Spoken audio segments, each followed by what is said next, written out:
Buenos días a todos. Soy profesor del Instituto de Medicina Social de la Universidad del Estado de Río de Janeiro y vamos a hablar sobre salud global, para lo cual fui invitado por los organizadores del curso. Inicialmente, me gustaría decir del telón de fondo de esta charla es lo que hemos visto, lo que hemos visto en lo que se refiere a la salud global. En virtud de la explosión de la población, hay un boom en el área de salud global, una inyección sin precedentes de nuevos recursos actores, una explosión de la población, de iniciativas sobre salud global.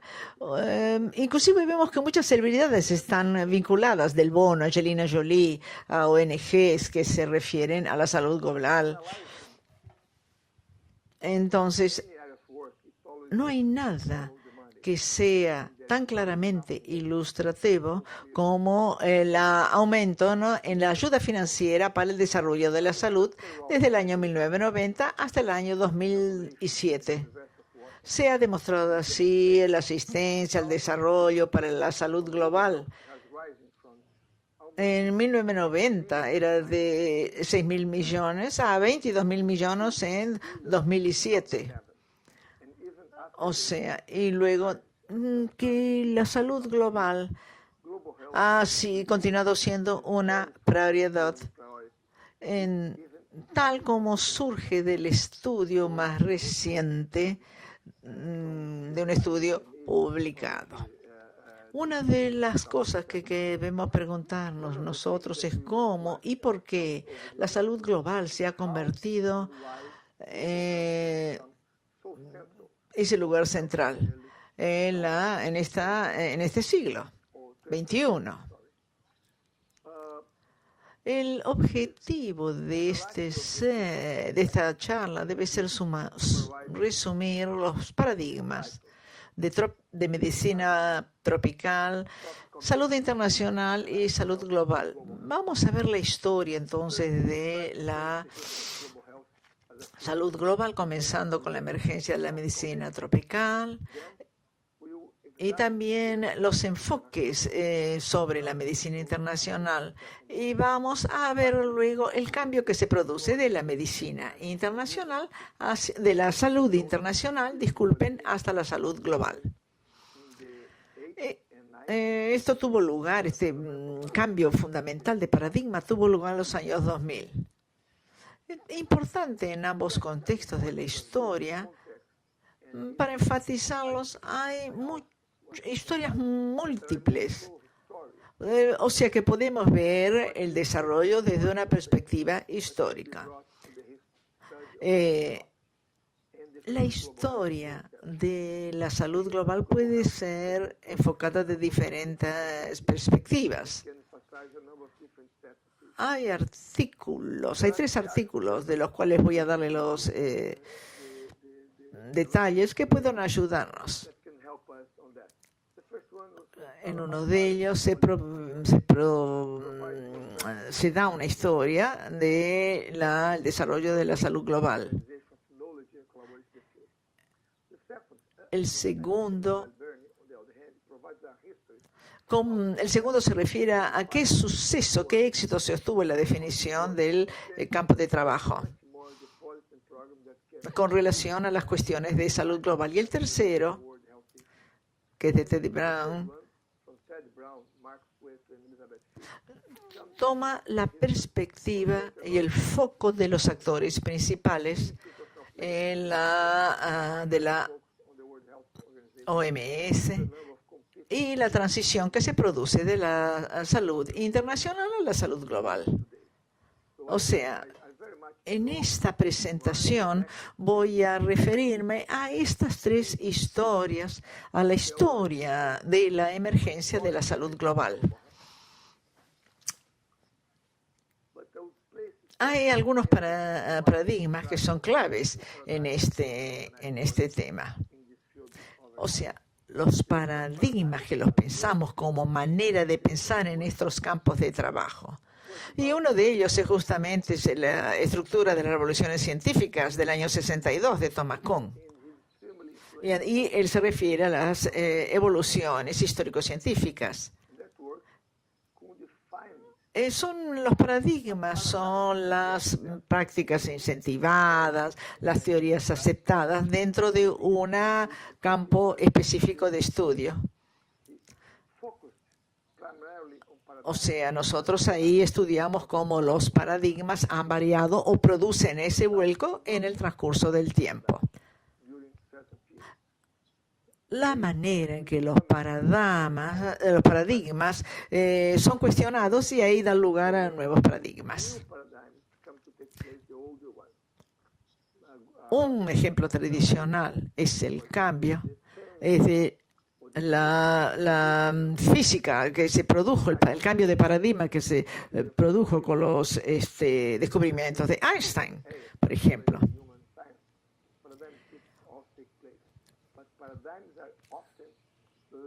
Ahora, eso sí, los paradigmas son muchas veces menos absolutos o dominantes que las ciencias naturales.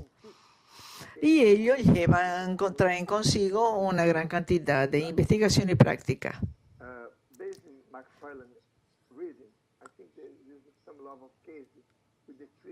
Hay paradigmas también que han sido el telón de fondo de la investigación en salud. O sea, vamos a enfocar entonces la historia del presente con los aspectos que aparecen en el área de... Tenemos que hay raíces históricas muy profundas, antecedentes, antes de llegar a la salud global, que pueden decirnos cómo se llegó. Con esto en mente, tenemos por lo menos 4 cosas que debemos enfatizar: el clima, el comercio, el colonialismo y el conflicto. Esos 4 Cs.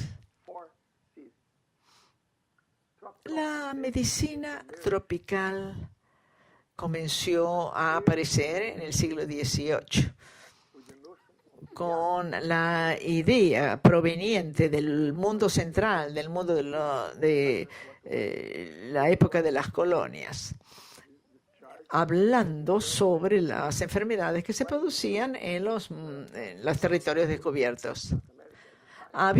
Se pensaba que el clima caluroso de los lugares tropicales provocaban las enfermedades en esta parte del mundo. En los territorios que se encontraban entre los trópicos de Cáncer y de Capricornio. Por lo menos durante los primeros 100 años, la medicina tropical estuvo relacionada a la expansión colonial europea y más tarde con los intereses neocoloniales de los Estados Unidos. O sea, se intermediaba el encuentro entre el oeste y el este, que sí que estaba estructurada y sostenida por preocupaciones geopolíticas y otro tipo de preocupaciones. O sea, todo eso, ¿por qué? Porque los países colonialistas en esta parte del mundo tenían la finalidad de extraer las materias primas. Tenemos que recordar aquí la importancia también de la religión, que era un cuestión clave asociada al desarrollo de este proceso de colonización.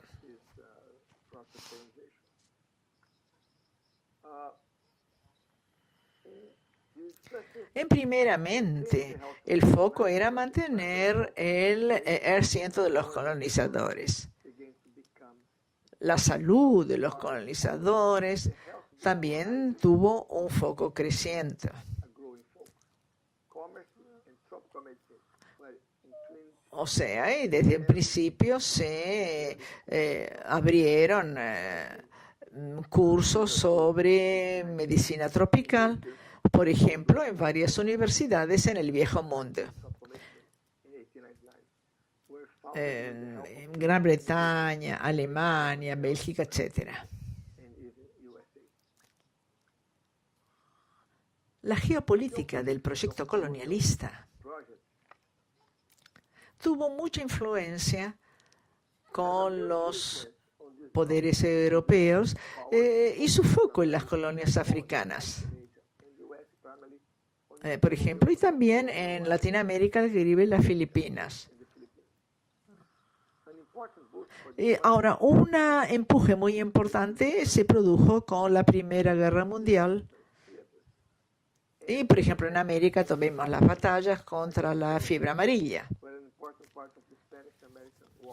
Y todo ello que inclusive posibilitó después los estudios que se hicieron, la construcción del Canal de Panamá como un modo de comunicación entre un lado y otro de los océanos.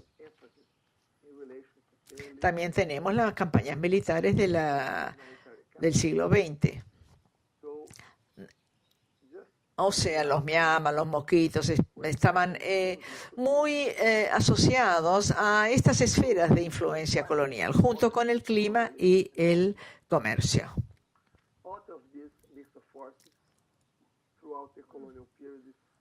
Entonces tenemos el foco que se coloca el punto de atención en la medicina tropical. Y esto despertó que se entrenasen a miles de doctores en esto, llevándose a cabo investigaciones sobre los mecanismos de la transmisión de las enfermedades.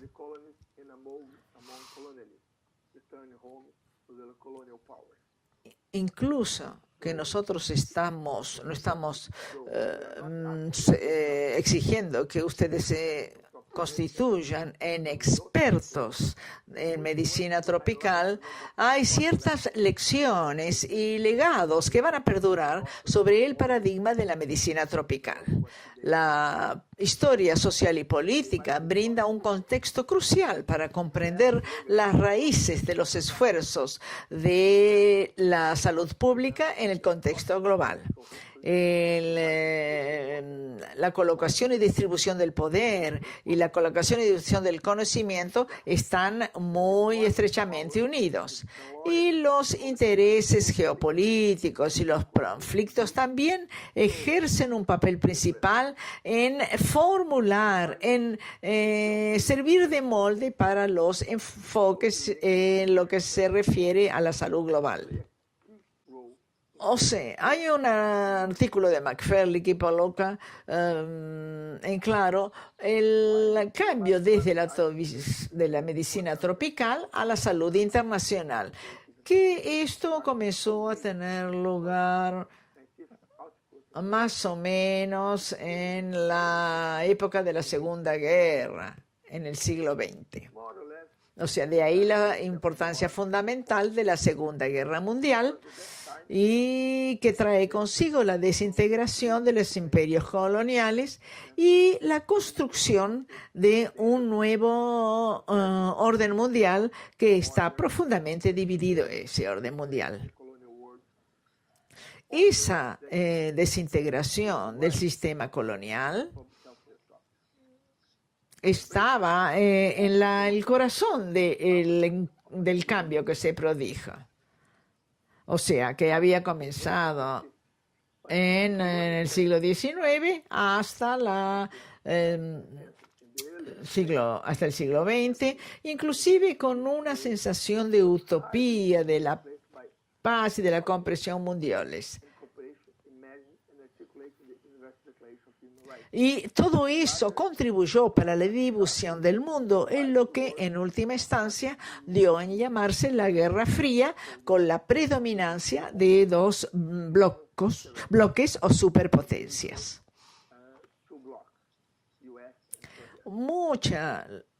la historia de la salud internacional va a ser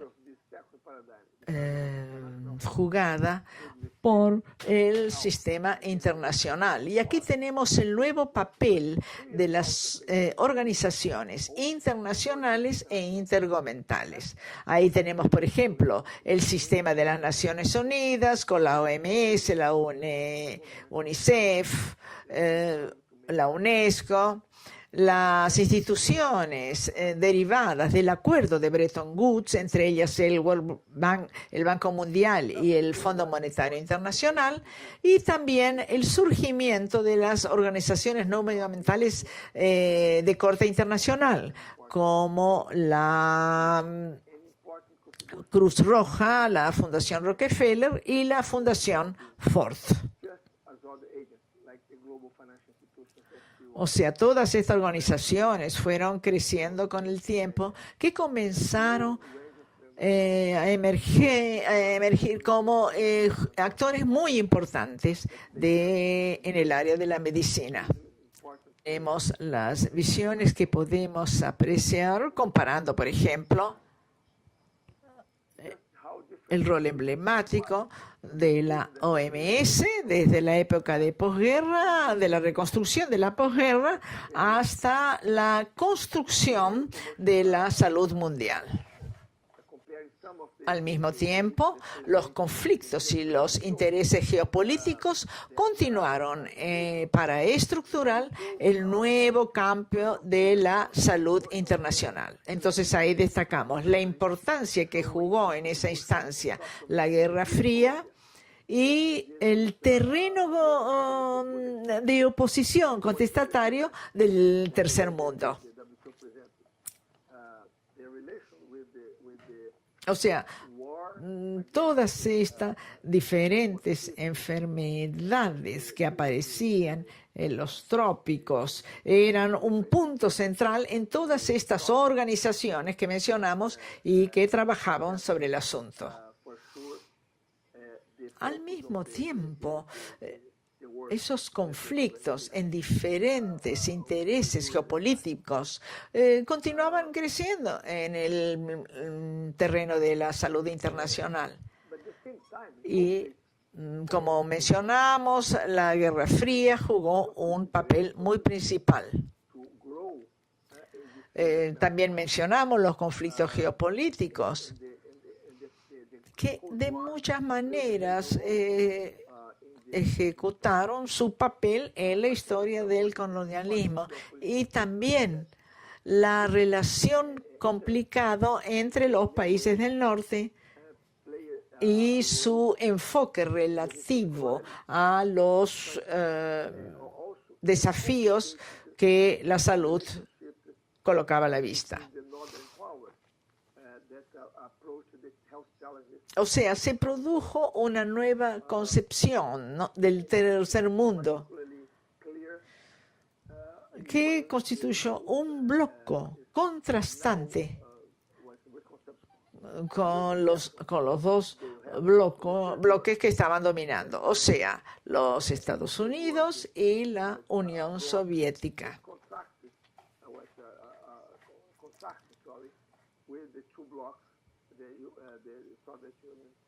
O sea, la salud internacional también, la salud internacional fue uno de los temas que entraron de ese terreno contestatario del tercer mundo.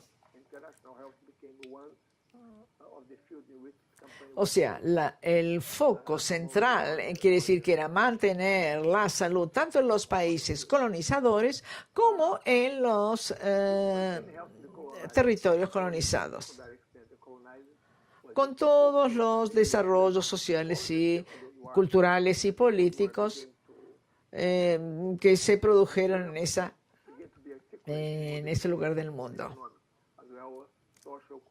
O sea, de cierta manera también se producía una visión de inferioridad de los países centrales hacia los países del tercer mundo. Y todo eso también se ve en la fundación de las Naciones Unidas, del Consejo de Seguridad, cómo estaba constituido el Consejo de Seguridad. Habiendo esa dicotomía entre el mundo periférico y el mundo de los poderes dominantes. O sea, en esa manera las caricaturas que eran creadas presentaban cómo estaba el momento.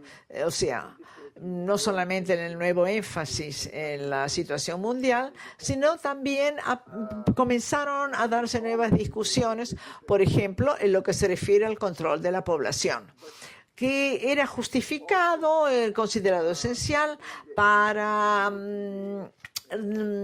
hacer frente a los desafíos de la salud y el desarrollo del tercer mundo que ya les mencionamos. O sea, aquí vemos entonces la literatura, los cuadros que proyectaba la población global y, por ejemplo, en revistas importantes como Times que se referían a la explosión poblacional.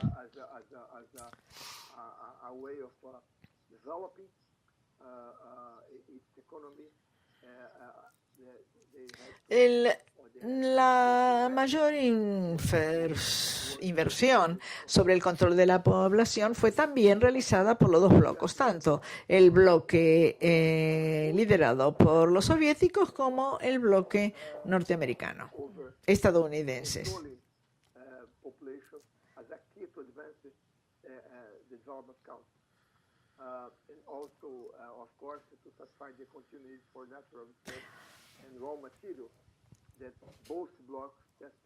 O sea, en esta ortodoxia del control de la población aparecieron importantes cambio en la segunda mitad del siglo XX.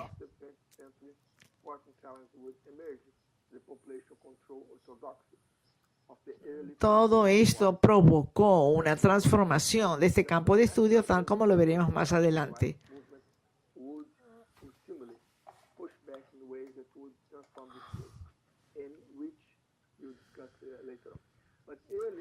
La historia de la salud internacional también pasa por el cambio en a partir de los años 50 y 60, donde surgieron las campañas de erradicación. Así, por ejemplo, en el año 55 tenemos la campaña mundial para la erradicación de la malaria. Luego tenemos en 1959 la campaña para la erradicación de la viruela y en 1967 nuevamente una campaña intensificada para la erradicación de la viruela.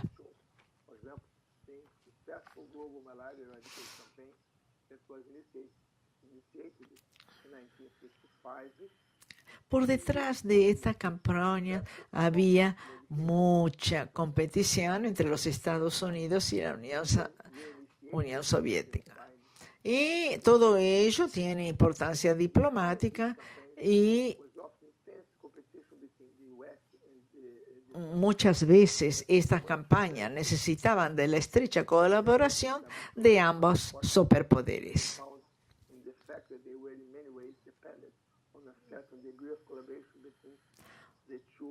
O sea, también se publicaron varios grupos en estas campañas y muchos de ellos sobre la historia de la OMS. En los años 60 y 70 hubo también cambios importantes, no solamente en el campo político, sino también social y culturalmente, que tuvieron una influencia muy importante sobre el área de salud internacional. Con ello también tenemos muchas soluciones tecnológicas y muchas veces también un enfoque tecnocrático. Y tenemos nuevos movimientos sociales que comenzaron a emergir en todo el mundo. que comenzaron a desafiar a la ortodoxia de la Guerra Fría. Y los movimientos de los 60 se refieren a la salud internacional también, muchas veces con enfoques tecnocráticos altamente verticalizados, con un nuevo énfasis sobre la legislación, el desarrollo, con el desarrollo humano en contraposición con el denominado desarrollo económico.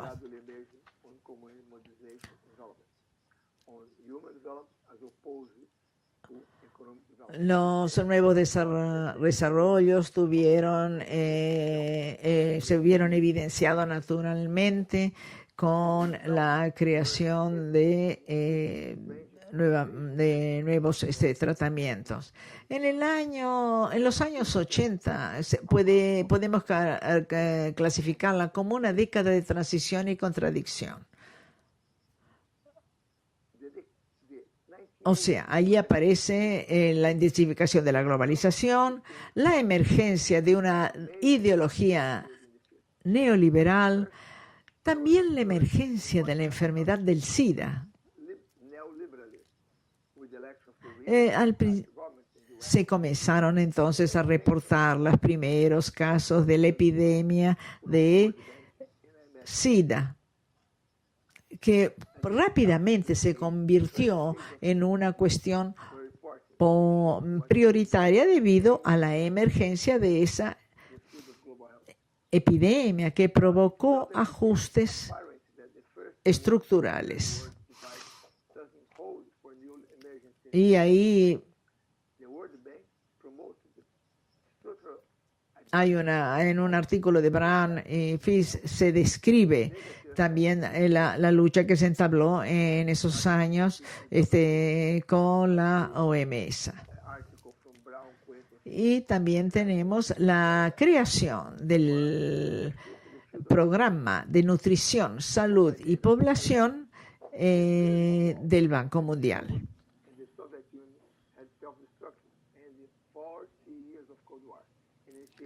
Los años 90, en los años 90 hay unas luchas sobre la salud y los derechos que tuvo lugar, que varía del control poblacional hasta los derechos de salud y reproductivos.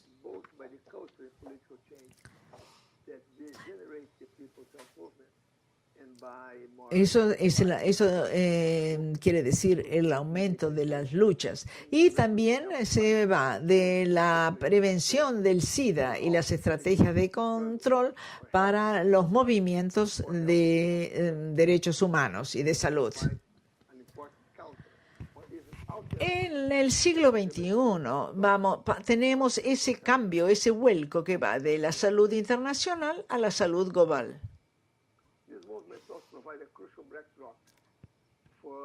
Tal como había sido colocado en la última década, luego del final de la Segunda Guerra Fría, uno de los desafíos principales fue un nuevo pensamiento sobre lo que significaba la seguridad en ese mundo de posguerra fría. Y todo esto todos los temas fueron examinados bajo el tema de la seguridad alimentaria, seguridad en lo que se refiere a las enfermedades, o sea, en virtud de las grandes epidemias globales. O sea, todo esto tuvo un reencuadramiento de la cuestión de la salud global.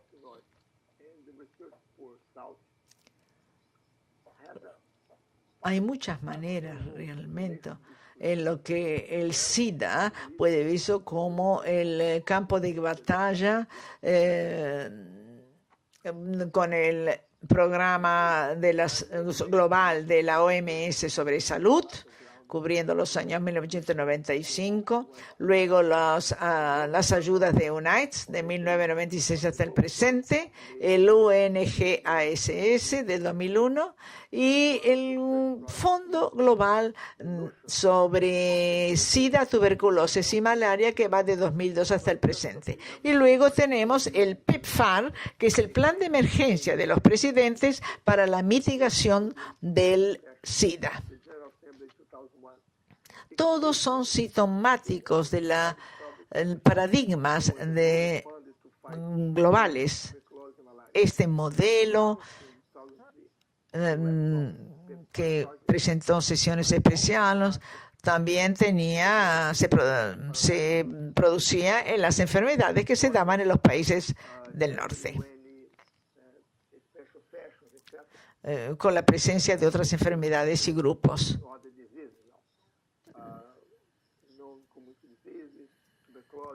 O sea, hay una movilización de la sociedad civil alrededor del tema de la salud, con los nuevos derechos, cuestiones de salud y las relaciones que aparecen con, por ejemplo, con el libre comercio. Fue primeramente con relación a SIDA, nueva énfasis que se coloca en las alianzas público-privadas. Y ahí aparecen las actividades de algunas fundaciones, de algunos millonarios.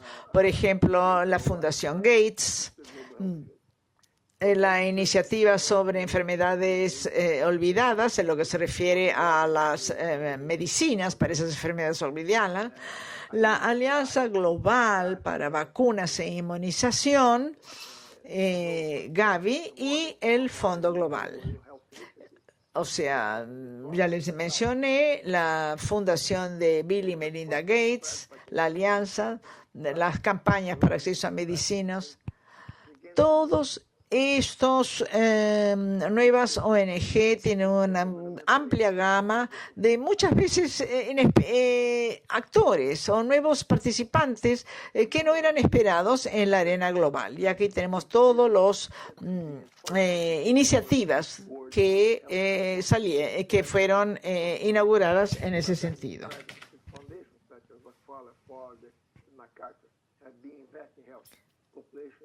Seguramente el más emblemático de todos es Bill Gates.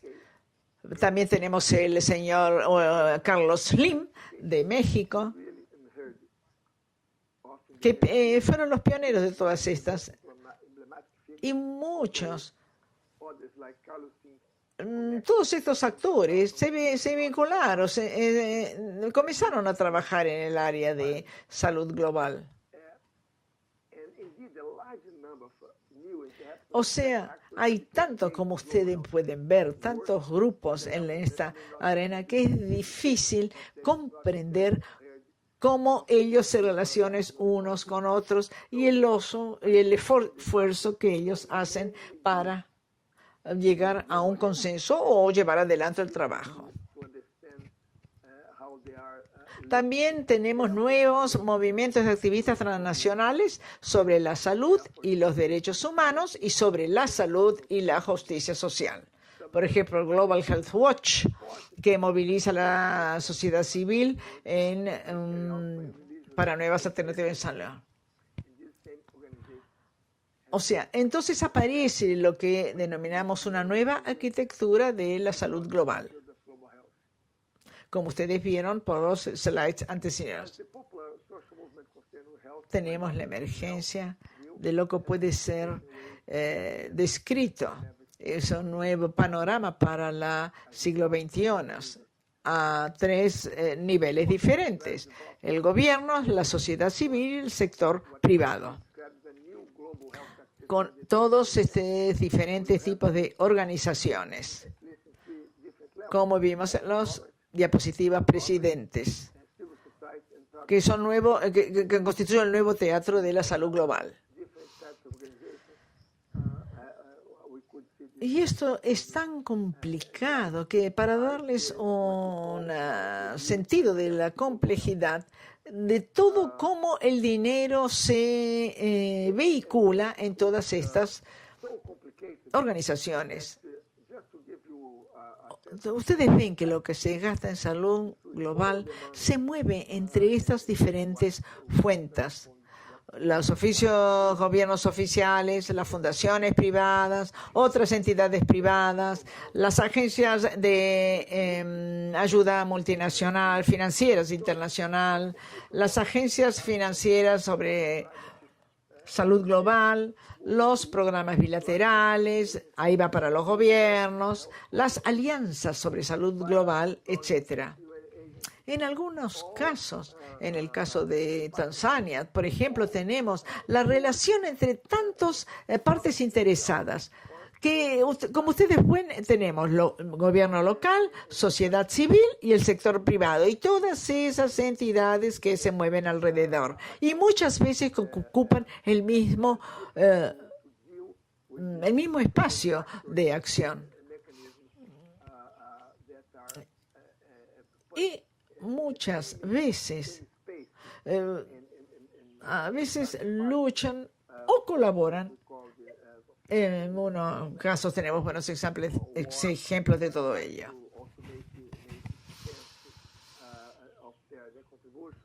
Claramente, tenemos algunas tendencias que pueden parecer preocupantes. Primeramente, la falta de capacidad de realmente cambiar los paradigmas y de llevarse o tomarse el concepto global de una manera seria. También observamos una clara continuidad de la distancia, del desequilibrio de las relaciones de poder entre el norte y el sur. Y también el agotamiento del compromiso financiero luego de la crisis financiera del año 2008. La inhabilidad de construir un pensamiento crítico sobre las tendencias principales en este campo de acción y las recientes direcciones en términos de política y de política económica en el mundo.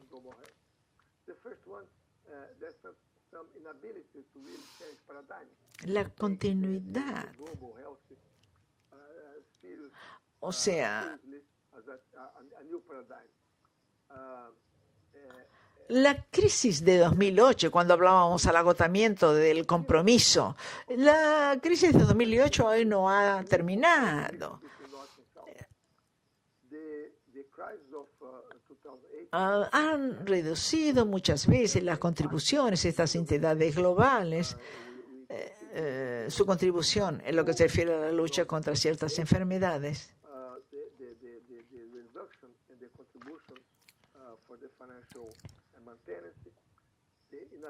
Las decisiones también que toman los líderes y las discusiones para reducir la cantidad de dinero que las agencias y las organizaciones destinan a la salud global y que pueden tener un impacto en la manera en que nosotros vemos a estos actores de hoy en día.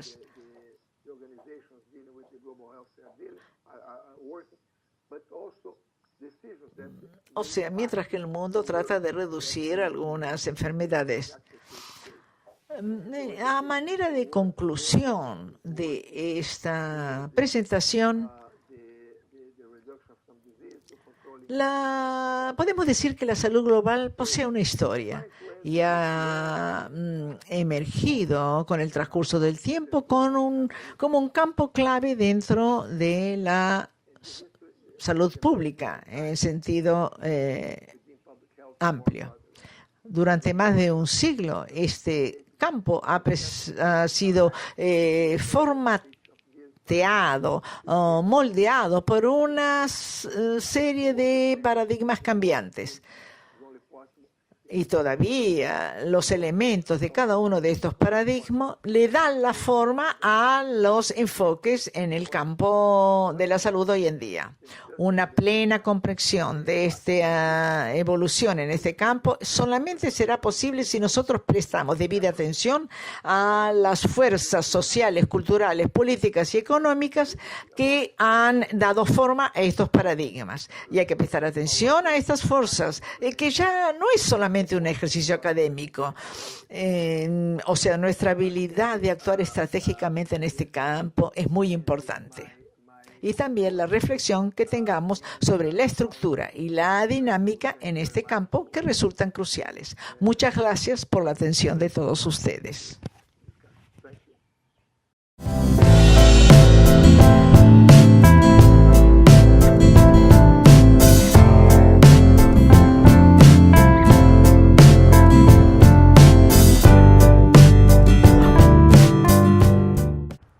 Buenas tardes, yo soy Juan Núñez y me desempeño como profesor en la Universidad de Ioca en el área de Derechos Internacionales.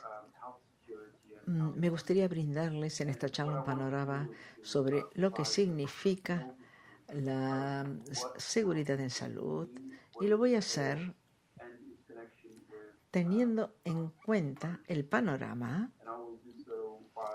y haciendo uso de algunos casos de estudio para ilustrarlos sobre el tema, para brindarles entonces un panorama sobre lo que voy a hablarles, y comenzaría entonces colocándolos en contacto con las explicaciones para determinar cómo la seguridad en salud se ha tornado un tema muy importante en salud, brindándoles también una declaración, un motivo, un argumento sobre estos hechos y por qué yo enfoco eso de esta manera determinada.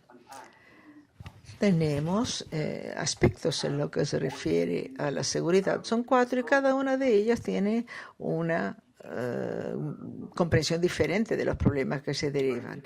Y estas 4 misiones que voy a darles hoy en día se refieren a la amenaza, al riesgo, a la securitización y a la vulnerabilidad. Esos son los 4 grandes temas que vamos a trabajar, y con ello vamos a tener una versión más sofisticada sobre todos estos acontecimientos y cuestiones. Luego vamos a estudiar los casos de ébola en África Occidental y el tema de Zika y microcefalia en América Latina.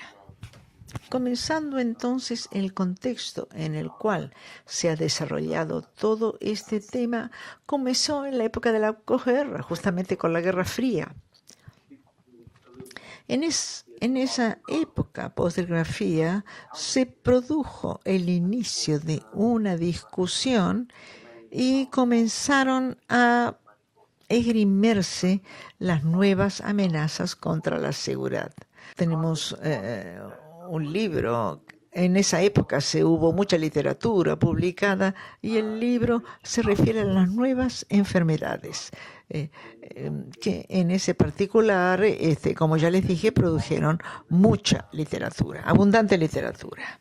Este contexto tiene todo que ver con las políticas y discusiones con el tema que se origina en esa época mencionada de la Guerra Fría, en cuyo periodo, luego de la conformación de las grandes superpotencias, muchos expertos y políticos comenzaron a referirse a estos temas y las personas comenzaron a estudiar las cuestiones relativas a la amenaza a la seguridad, y entre esas amenazas tenemos amenazas ambientales, económicas, y uno de estos supuestos de nuevas amenazas o de verdaderas amenazas, existe una renovada preocupación con las enfermedades infecciosas. Se trataba entonces de efectos en términos de seguridad de estas enfermedades en lo que se refiere a las enfermedades infecciosas.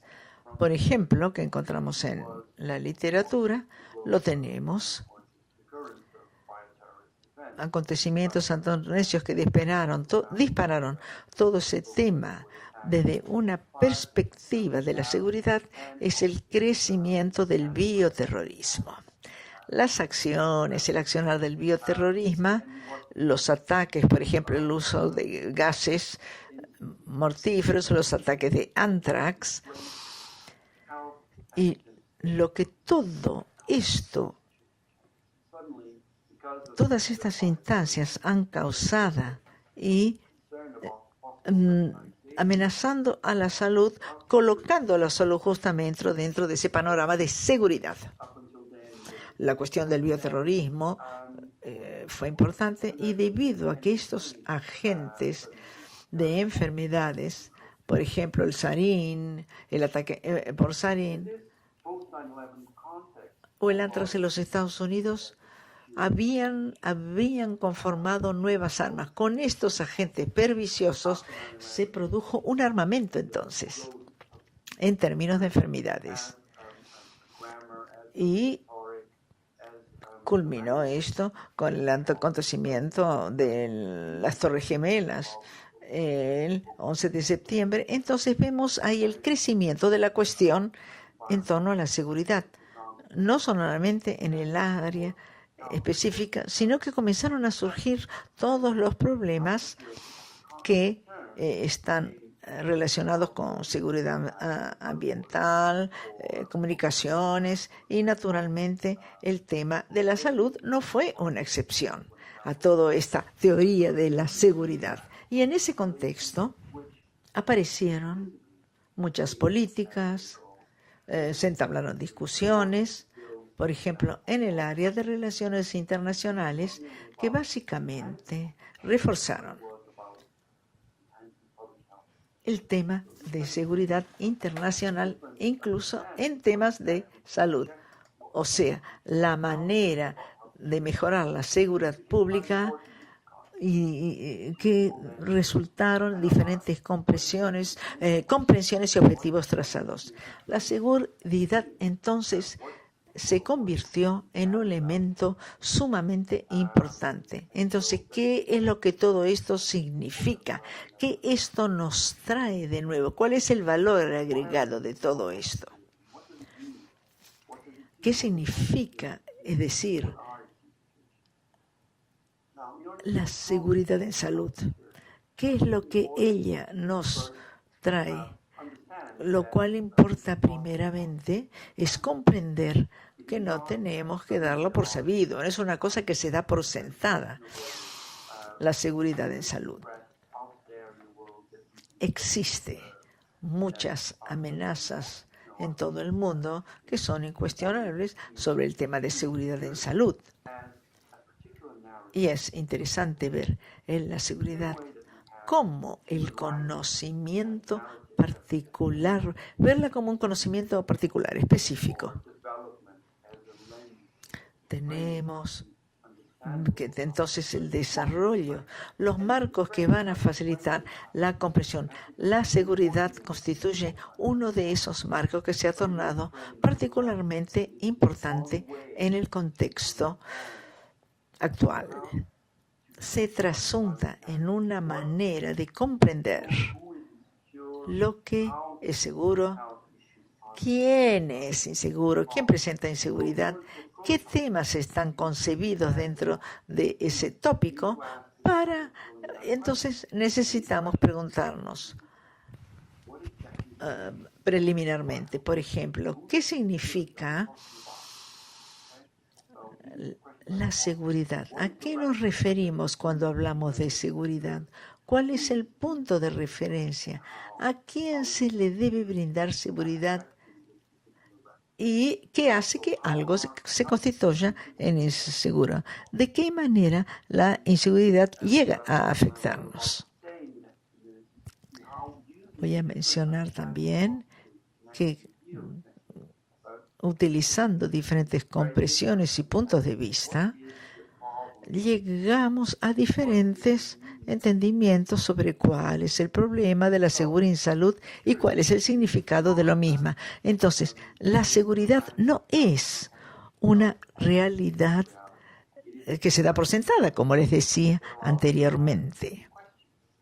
Es algo que nos permite formular ciertas preguntas para las cuestiones que pueden presentarse de manera no muy clara, de manera oscura.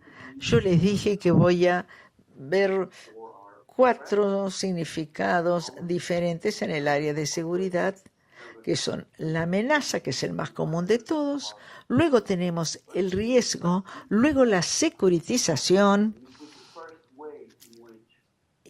y finalmente nos detendremos en la cuestión de las vulnerabilidades. La amenaza era inicialmente concebida como tal, incluso por los formuladores de política. Cuando las personas comenzaron a conversar sobre este tema, se produjo un problema particular que atrajo la atención, no solo de los académicos, sino de los formuladores de política. Por ejemplo, el alto índice de inestabilidad política en los países del África. Todo ello dejó de ser simplemente una cuestión de derechos humanos y se transformó en una cuestión de seguridad porque las personas comenzaron a hablar sobre las implicaciones de cómo esto funcionaba, cómo esto se producía, especialmente en lo que se refiere a la preparación de las sociedades humanas, porque hay elementos de inseguridad que se introducen para discutir todos estos temas.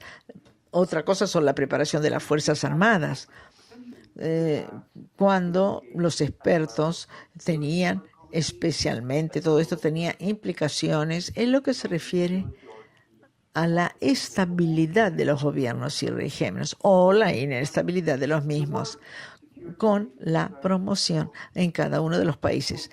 Entonces, comenzó esto a adquirir todas estas connotaciones. La posibilidad de desencadenarse incluso una guerra entre los países y también los problemas que se suscitaban y que aparecían como peligros claros que podrían presentarse. Entonces, la segunda concepción también es el riesgo, el foco, que son los eventos que pueden constituirse en problemáticos en un determinado lugar. Quiere decir que pueden tener lugar estos acontecimientos y donde el riesgo es la base, donde también tenemos la amenaza, los peligros que podemos observar en todos acontecimientos de esta naturaleza. Entonces, el riesgo se enfoca con una visión de futuro. Entonces, tenemos que calcular, reunir esos acontecimientos que son probables y que tendrán lugar seguramente o probablemente en el futuro. Tenemos, por ejemplo, los eventos que aparecen, la figura legal de la emergencia en el área de salud. O sea, no es simplemente una preocupación con enfermedades específicas. Antes se enfocaba solamente la enfermedad de una manera predefinida y la reglamentación del año 2005 fueron aún más allá. O sea, los eventos que pueden constituirse en problemas futuros.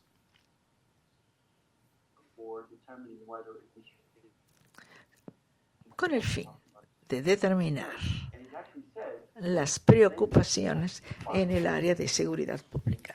Y aquí tenemos también las cuestiones de la vigilancia, surveillance, en el área internacional.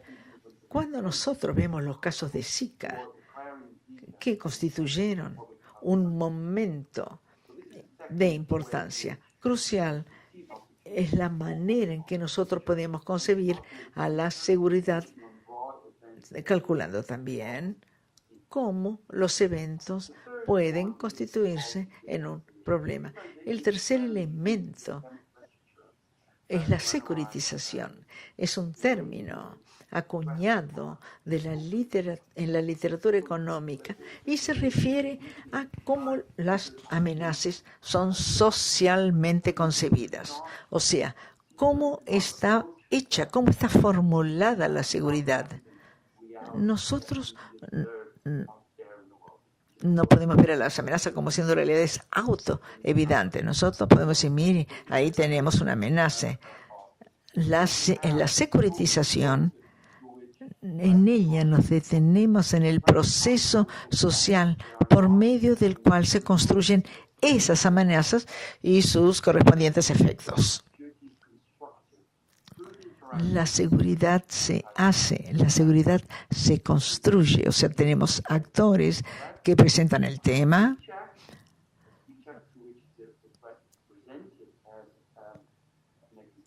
aparece luego en la presentación, el relato, y la audiencia que acepta o no este relato. O sea, actor, el relato y la audiencia que lo acepta o no al referido relato. La securitización trae consigo un tema en el tema de enfermedad o cambio climático, terrorismo o lo que sea, se presenta como una amenaza existencial, demandando medidas excepcionales. El elemento clave de la securitización lo constituyen esas medidas específicas que deben tomarse, específicas y excepcionales, extraordinarias, cuando aparecen esos tipos de amenaza que hemos mencionado. O sea, existe un impacto en los procedimientos políticos que hacen o que exigen, por ejemplo, hacer un tipo de bypass, digamos así, con las cuestiones políticas. O sea, los eventos son presentados como crisis existenciales que exigen, repito nuevamente, medidas específicas, extraordinarias, excepcionales. Entonces, aquí tenemos emergencia en una manera existencial que colocan en tela de juicio muchas veces la realidad que se nos presenta ante nuestros ojos, requiriendo medidas excepcionales. Finalmente, vamos a hablar sobre cómo se conecta todo esto y tal vez sea mi enfoque preferido que voy a mencionarles ahora. La cuestión no se trata simplemente de cómo se construye todo esto. Aquí enfocamos una cuestión específica. Nosotros vemos entonces que dicha cuestión es la vulnerabilidad.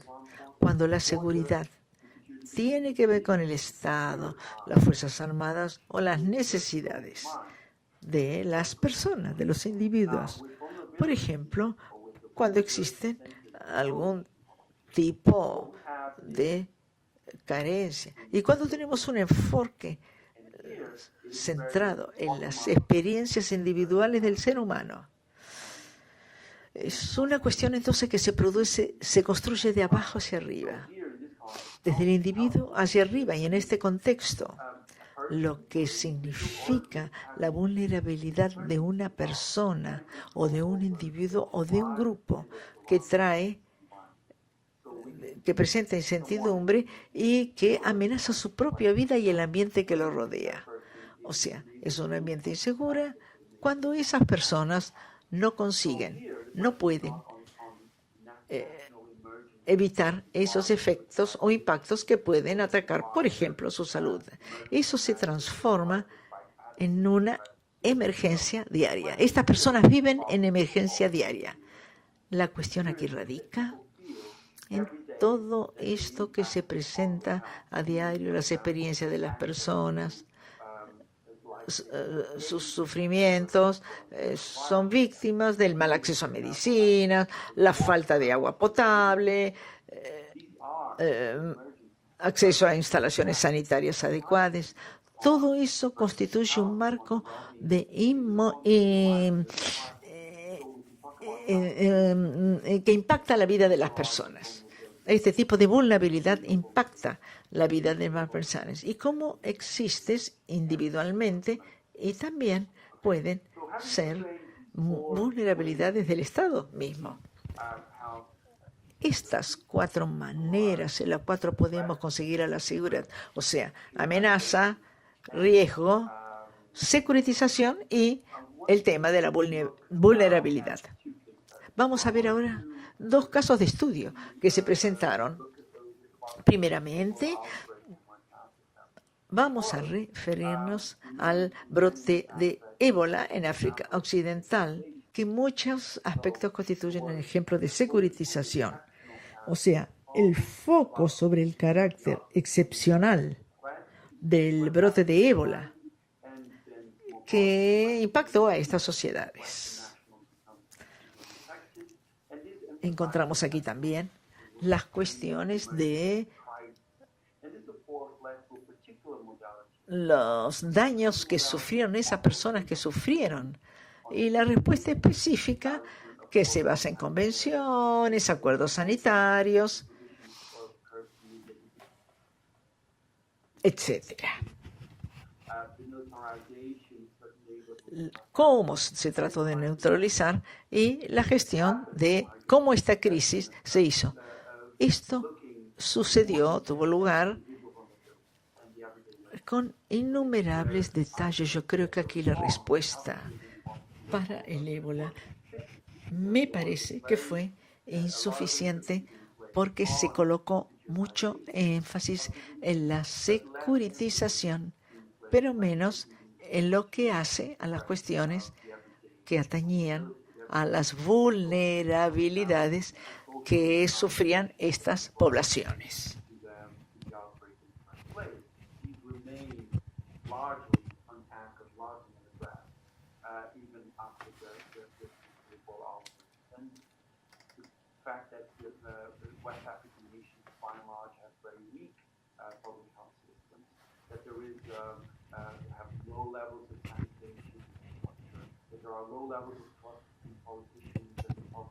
Este contexto, como yo les dije, se origina en ese periodo en el cual luego de esta conformación, muchos expertos comenzaron a referirse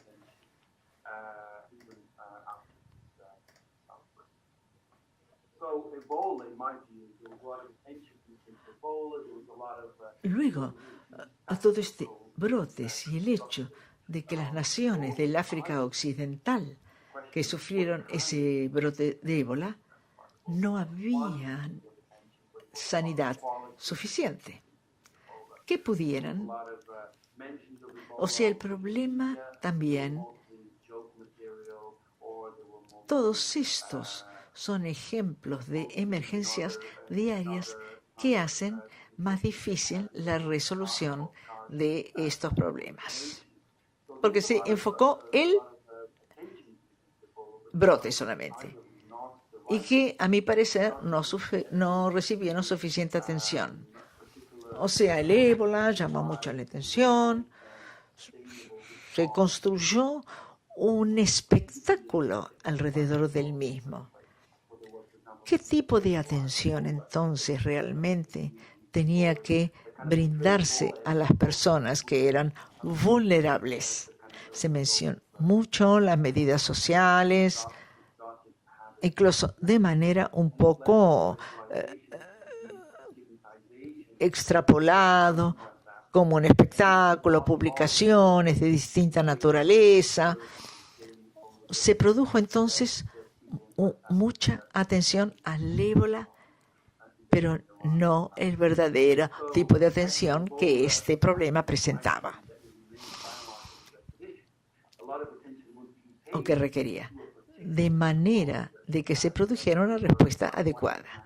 Entonces, por ejemplo, muchas historias conocemos, la revista Newsweek publicó la manera en que se encará de los distintos casos que se pusieron. Todo eso llevó al estigma de las poblaciones o de las personas que vivían en esas áreas o que fueron afectadas.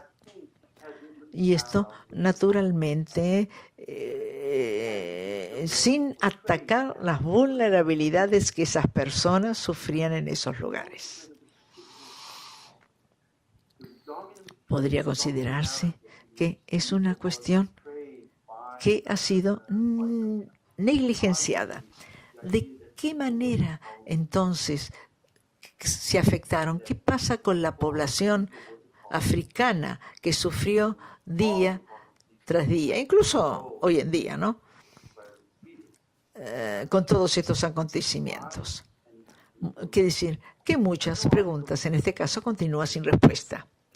El segundo estudio de caso que quería referirme es un caso que se presentó en América Latina, que es el Zika, que tiene paralelos interesantes con el ébola. Fuimos en el caso de una emergencia particular, ¿no?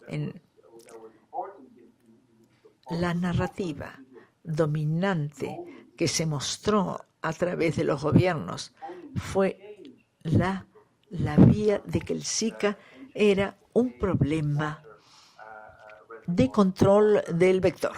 O sea, había que controlar el mosquito, a las poblaciones de mosquitos. Y entonces se tomaron una serie de medidas para librarnos de esa población de mosquitos. Fumigación, por ejemplo, es una de esas medidas. Esto se utilizó en varias regiones de América Latina. El otro tema se refería al foco. La cuestión central. Por ejemplo, ¿qué pasa con los reservorios? Los contenedores que podrían tomarse a manera de prevención de tener en casa los reservorios de agua. Todo esto son medidas importantes, pero esta respuesta que se enfocó demasiado en el control, el combate al vector y no en el cambio que debía producirse con los individuos en virtud de su vulnerabilidad, sin negligenciar naturalmente las medidas que se tomaron, los instrumentos tecnológicos. O sea, había otras cuestiones que demandaban más: la pobreza, las cuestiones de género, las mujeres embarazadas, el problema de la pobreza apareciendo, la cuestión del control de natalidad, en la cuestión del cuidado que las mujeres debían tener respecto de sus parceros sexuales, o sea, naturalmente que el mosquito no elige entre el rico y el pobre, sí, pero sin embargo prolifera más y sus efectos nocivos proliferan más en aquellas poblaciones que tienen carencias, que son vulnerables. O sea, también se carece información suficiente como cómo prevenir. Prevención, la acción del mosquito antes de que el hecho se produzca efectivamente. Por ejemplo, cómo tener una solución de calidad. Había también una cuestión de organización en medio de todo eso. La calidad del agua y la infraestructura de sanidad. También existen otras emergencias relacionadas con los desafíos económicos, legales también. En lo que se refiere, yo les mencioné, a la salud sexual y reproductiva. Tenemos también la falta de apoyo estatal a las familias, y esto es visible hoy en día en la manera en que las familias infectadas por estos vectores sufren la microcefalia y a veces carecen o no tienen acceso suficiente a los cuidados que se les deben prodigar.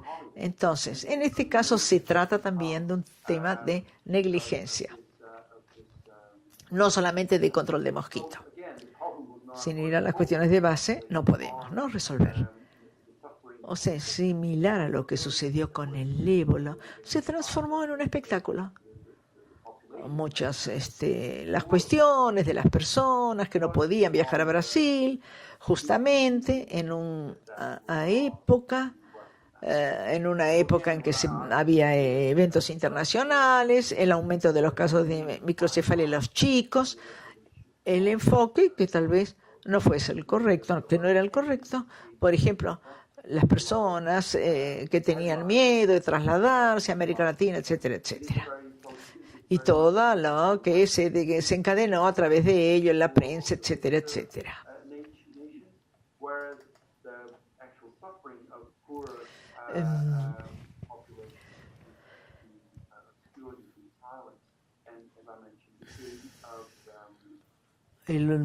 Por ejemplo, otro tema, el uso de contraceptivos y los tratamientos específicos.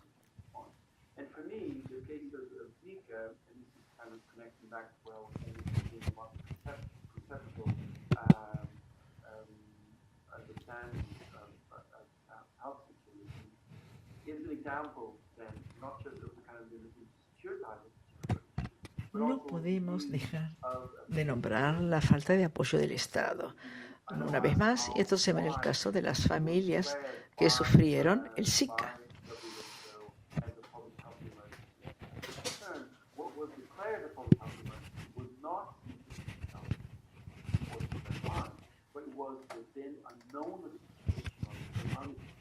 Todo esto fue estudiado, no se sabía realmente, o sea, había una correlación entre ambos y esto naturalmente hizo crecer una gran alarma.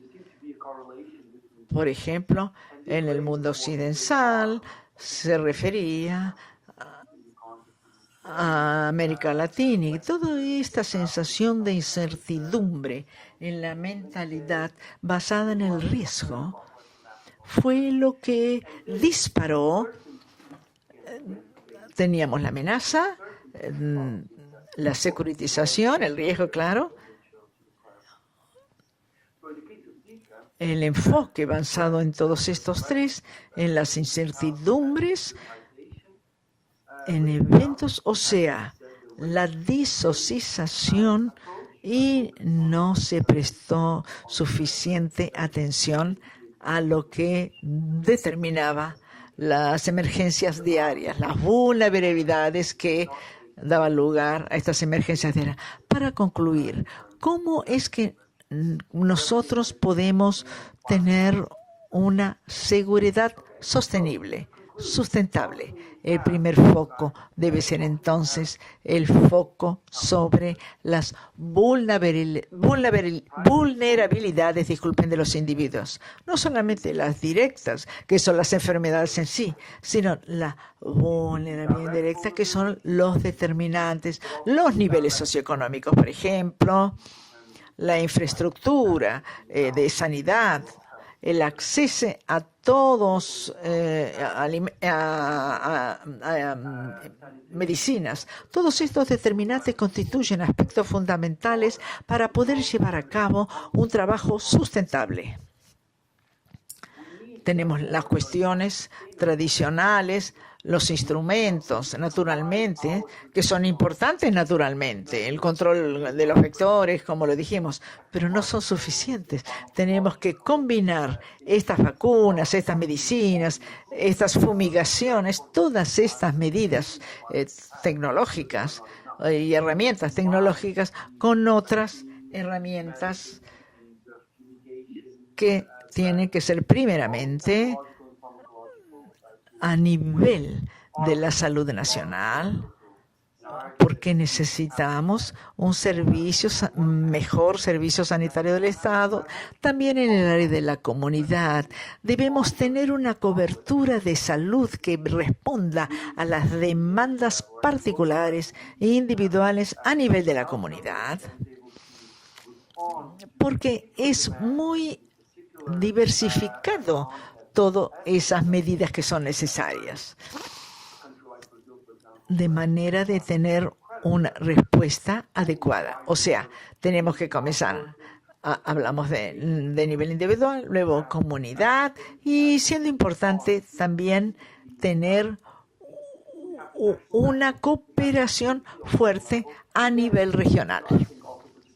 Porque solamente a nivel regional nosotros podemos acercarnos a eso que se denomina comunidad de intereses. Hay más puntos comunes en Brasil, en Colombia, Argentina, Ecuador, Venezuela y otros países de la región que, por ejemplo, los puntos de contacto que podemos tener con Noruega, Suiza, etcétera. O sea, creo que necesitamos una toma de posición, un conocimiento mayor de cómo puede responderse a los problemas que se presentan en nuestra región. Los países necesitan reforzar su corporación porque ellos tienen y comparten los mismos desafíos y preocupaciones.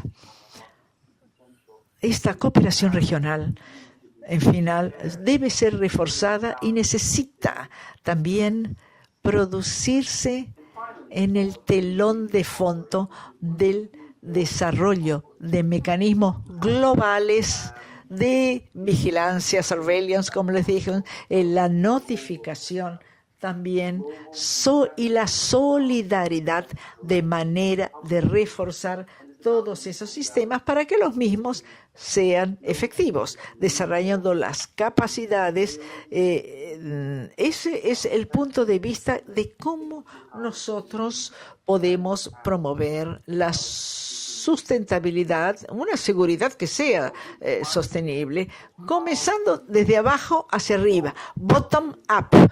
Dice, el estudio del individuo, estudiando sus vulnerabilidades y es desarrollando sistemas a niveles múltiples, trabajando con las comunidades de básica, con las cuestiones locales, pasando luego por lo regional, teniendo, como dije, el telón de fondo de global, el desarrollo de mecanismos donde se obtiene una mayor solidaridad entre nosotros. Eso es todo lo que tenía que decirles. Muchas gracias por su atención y buenas tardes.